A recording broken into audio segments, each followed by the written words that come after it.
American elections जो कि 5 तारीख को होने जा रहे हैं, 24 करोड़ लोग जो एलिजिबल वोटर्स है वो अपना वोट डालने जाएंगे।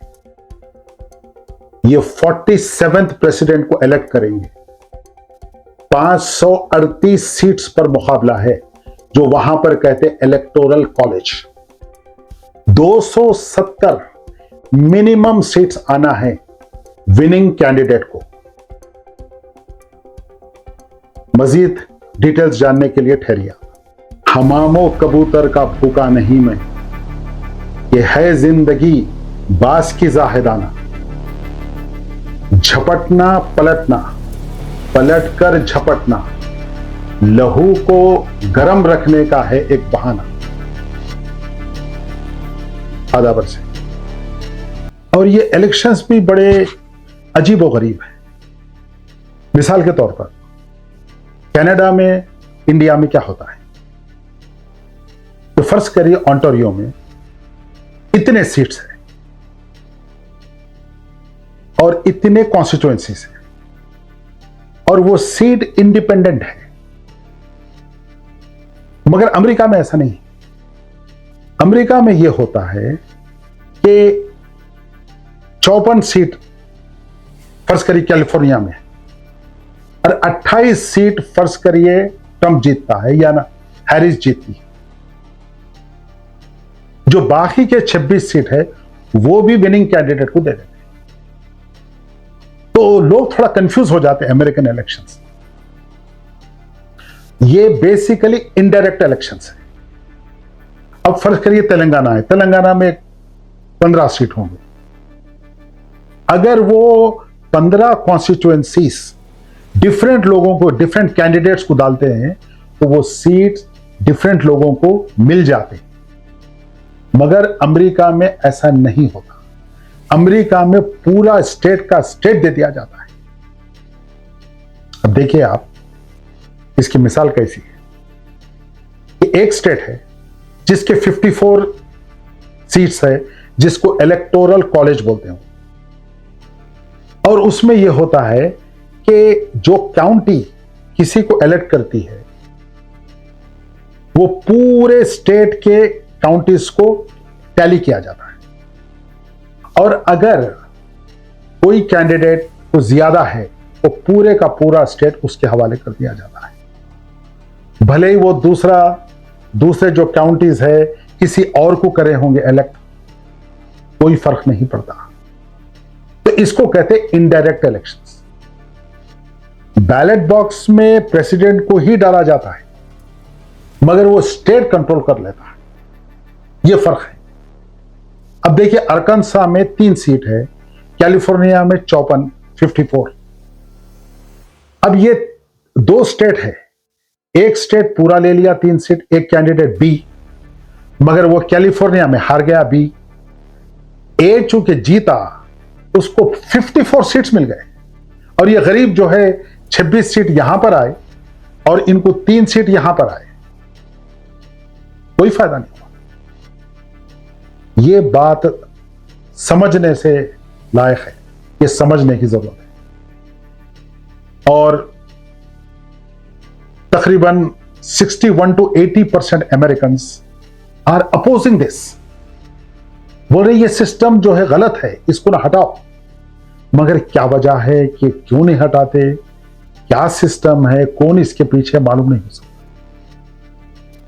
अच्छा, और एक बात है, यहां पर इलेक्शन अलग से लड़ता है आदमी। मिसाल के तौर पर आप रिपब्लिकन पार्टी के होंगे, ग्रीन पार्टी के होंगे, डेमोक्रेटिक पार्टी के होंगे, कोई पार्टी के नहीं होंगे। जो बेसिक रिक्वायरमेंट्स पूरे करता है, चाहे वो पढ़ा लिखा हो, अनपढ़ हो, कोई हो, जो बेसिक रिक्वायरमेंट पूरे करता है, ही और she can contest for elections. उसको कोई पार्टी को रिप्रेजेंट करने की जरूरत नहीं। लेकिन उसके बरक्स हिंदुस्तान में और कनाडा में कुछ और होता है। वहां पर पार्टी इलेक्शन लड़ते हैं। आप इंडिपेंडेंट भी लड़ सकते हैं, लेकिन चूंकि पार्टी का पावर ज्यादा होता है, पार्टी के साथ और भी कैंडिडेट्स होते हैं, तो हुकूमत वही लोग बनाते हैं और फिर उनका लीडर चुना जाता है, या पहले या बाद में, जो भी। अमेरिका में बिल्कुल ऑपोजिट है, बिल्कुल अलग है। एक कैंडिडेट ही वो इंडिपेंडेंटली आ सकता है और वो इलेक्शन लड़ सकता है। तो ये इलेक्शंस डायरेक्टली प्रेसिडेंट को इलेक्ट कर रहे हैं, मगर इनडायरेक्टली। मिसाल के तौर पर एल गोर का जब इलेक्शन हुआ, एल गोर और बुश जूनियर, तो यही हुआ। एल गोर तकरीबन 5.5 लाख वोट ज्यादा लिया, मगर प्रेसिडेंशियल इलेक्शन हार गया, क्योंकि एक फ्लोरिडा पूरे का पूरा बुश को दे दिया। क्योंकि इलेक्टोरल जो ना कॉलेजेस है उसके अंदर बुश आगे था, सीट्स ज्यादा लिया, तो पूरा स्टेट उठा के दे दिया। और वही हाल हिलरी क्लिंटन का हुआ। हिलरी क्लिंटन तो तकरीबन 2.5 मिलियन वोट से वोट ज्यादा ली, पॉपुलर वोट्स, मगर प्रेसिडेंट बना ट्रंप। वाई? क्योंकि यहां का सिस्टम, अमेरिका का सिस्टम इलेक्टोरल कॉलेज पे चलता, जिस तरह मैं आपको पहले ना समझाया। रूरल एरियाज में जहां पर गांव है, वहां से अक्सर रिपब्लिकन पार्टी की। लास्ट इलेक्शंस का वो लोग एवरेज निकाले कि एक रिपब्लिकन वोटर शहर से 30 किलोमीटर दूर था या दूर रहता था। डेमोक्रेटिक पार्टी अर्बन है, लिबरल्स न्यूयॉर्क, कैलिफोर्निया, इलिनॉय, इस तरह के इलाके बड़े। तो democratic party is well supported by the liberals of urban areas. Republicans जो ना जमींदार है, गांव में रहते हैं, हार्डकोर सफेद फार्म है, रेडनेक्स है, ये ज्यादातर, यानी शहर में भी है वो, लेकिन वो ज्यादातर गांवों में रहते हैं, रूरल एरियाज में, वो रिपब्लिकन पार्टी के सपोर्ट। अब सुनिए, अब आप धमाका। 7 स्विंग स्टेट्स है, मतलब 50 स्टेट्स में से पूरे डिसाइड हो चुका है कौन सा स्टेट किसको जाने वाला है, मतलब गैलप पोल्स के जरिए। और एक हिस्ट्री भी है, एक ट्रैक रिकॉर्ड है। एक्सेप्ट 7 स्टेट्स दिस टाइम, कभी कभी चेंजेस भी आते, जैसा कि विस्कॉन्सन है, मिशिगन है, नेवादा है, मेरा ख्याल है पेंसिल्वेनिया है, नॉर्थ कैरोलिना है, जॉर्जिया है। ये स्विंग स्टेट्स है, बैटल ग्राउंड, जंग यहां पर हो रही है, तो ज्यादा पैसा यहां लगाया जाता है। लिबरल्स को मालूम है, डेमोक्रेटिक पार्टी को पता है कि भाई हम कुछ करो या मत करो, कैलिफोर्निया तो हमारा है, न्यूयॉर्क तो हमारा है, इलिनॉय तो हमारा है। लेकिन रिपब्लिकन पार्टी को पता है कि टेक्सास हमारा है, फ्लोरिडा भी हमारा है, हो सकता साउथ कैरोलिना भी हमारा ही हो। मतलब दे नो कि ये स्टेट्स हमारे फॉर श्योर है, almost, unless there is a surprise. तो इस दफा 7 स्विंग स्टेट्स है, बैटल ग्राउंड, यहां पर चल रहा है मुकाबला, और पैसा यहां पर लगाया जा रहा है। इन्हें रिवर की तरह पैसा डाल रहे हैं, मिलियंस क्या, अब तो बात ना बिलियंस में आ गई। बड़ी खास बात है, ये स्विंग स्टेट्स में से 21,000 ऐसे वोट्स हैं जो जिताने वाले। अब आप अंदाजा लगाइए, ये 0.0008% होते हैं, क्योंकि 24 करोड़ वोटर्स हैं। और अगर ये स्विंग एक तरफ चले गए, वो पार्टी जीत जाती। यानी ये अजीब और गरीब मामला है कि 24 करोड़ के मुल्क में इतनी खलील तादाद, इतने कम लोग इलेक्शन को डिसाइड करने जा रहे हैं। Is this not something? दुनिया परफेक्ट नहीं है भाई, नो। अब आप आइए पॉलिटिकल डोनेशंस। इंडिविजुअली आप कुछ $3,500, $3,300 आप उसको दे सकते हैं। ऑर्गेनाइजेशंस पार्टीज को, कैंडिडेट को 5,000, पार्टीज को 15,000, इस तरह से दे सकते हैं। अब PACs, पॉलिटिकल एक्शन कमेटीज, ये 527 है जो इनके तहत बड़े बड़े ऑर्गेनाइजेशंस, बड़े बड़े डोनर्स दे सकते हैं। लेकिन 2010 में सुप्रीम कोर्ट का डिसीजन है फ्री स्पीच, आप अंदाजा लगाइए कि इंडिविजुअल्स अनलिमिटेड डोनेशंस दे सकते इनडायरेक्टली। इनडायरेक्टली का क्या मतलब है कि भाई मैं कैंडिडेट को नहीं दूंगा, PAC को दे देंगे, यानी पॉलिटिकल एक्शन कमेटी को दे दूंगा।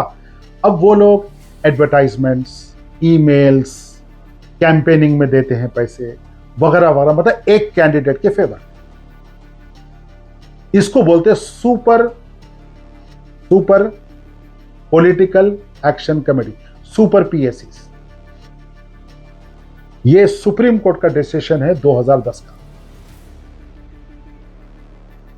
अब आप सुनिए मैं क्या बोलने जा रहा हूं।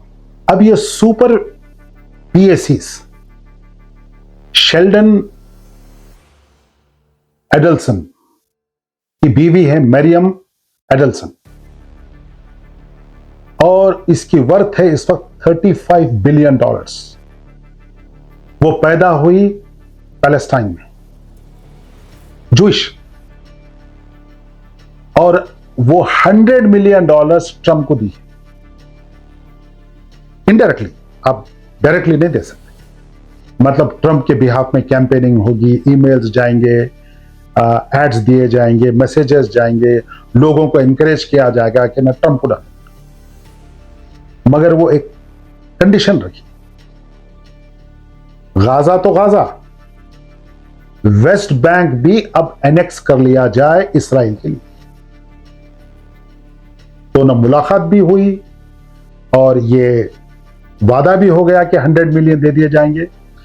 ये औरत शेल्डन एडल्सन की बीवी है, जो कैसीनो का मैग्नेट है, गुंडा,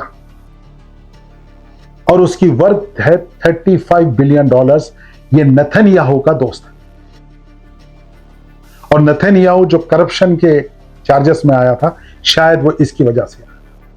अब ये कहा जा रहा है कि दोनों के ताल्लुकात खराब हो चुके थे, मगर इसराइल के लिए जान हाजिर है।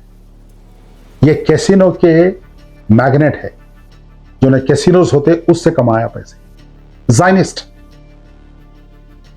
अब दूसरी तरफ आइए, इलॉन मस्क ट्रंप को 132 मिलियन का डोनेशन दे रहा है, और वही इनडायरेक्टली वो भी ने PAC, सुपर PACs को इस्तेमाल करते हैं, करके बोलते हैं भाई इनकी सपोर्ट में काम करो। फिर Jeff Bezos, Bill Gates, Bloomberg Harris के साथ है, और 56% जो पैसा आता वो ना अमीरों से आता। तो फिर अब किसका एजेंडा चलने वाला है, आप खुद सोच लीजिए। और ये सुपर PACs है, पॉलिटिकल एक्शन कमेटीज, ये $2.5 बिलियन अभी तक दे चुके, अमीरों का, रिच। तो किसकी पॉलिसीज चलने वाले हैं? और एक बात, जो APAC है, American Israeli public affairs committee, अभी तक वो 100 मिलियन को क्रॉस कर चुकी है, एक्चुअली मोर देन दैट। और वो इलेक्शन में, क्योंकि हाउस ऑफ रिप्रेजेंटेटिव्स के भी हो रहे हैं, सेनेट के भी हो रहे हैं, they are throwing the money to buy the candidates और पॉलिटिकल कंट्रीब्यूशंस। तो ये पूरा ड्रामा चल रहा है। और बड़े बड़े कंपनीज, टोबैको लॉबी है, फार्मा है, मिलिट्री इंडस्ट्रियल कॉम्प्लेक्स है, they will be buying, they will be contributing. तो कई फंड्स है, हेज फंड्स है, और बिल गेट्स तो ब्लूमबर्ग के ऊपर जोर डाला है कि, और उसकी वजह से वो कुछ 50 to 100 मिलियन डॉलर्स हैरिस को दे रहा है। और एक बात, अभी तक कमला हैरिस 1.3 बिलियन डॉलर्स जमा करी, जो हिंदुस्तानी करेंसी में 10,000 करोड़ रुपए होते।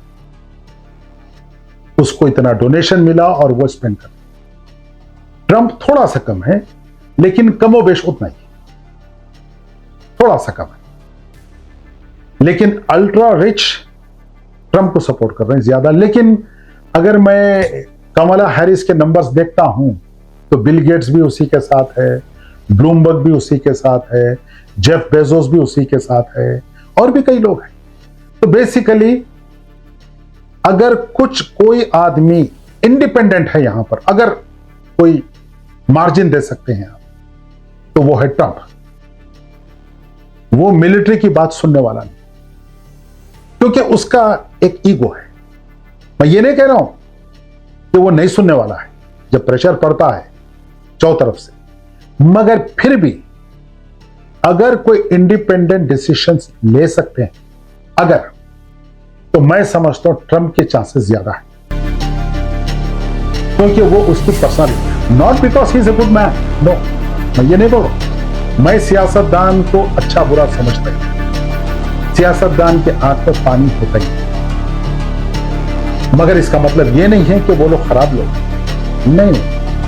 सियासत एक ऐसी चीज है, हम कभी इस पे बिना बात करेंगे, लोगों के बड़े मिसअंडरस्टैंडिंग है इसके ऊपर। बहरहाल, होपफुली आपको प्रोग्राम, ये प्रेजेंटेशन पसंद आया होगा। आदाब। बाय द वे, भूलना मत, मैं शुजा हूं और मेरा नाम भी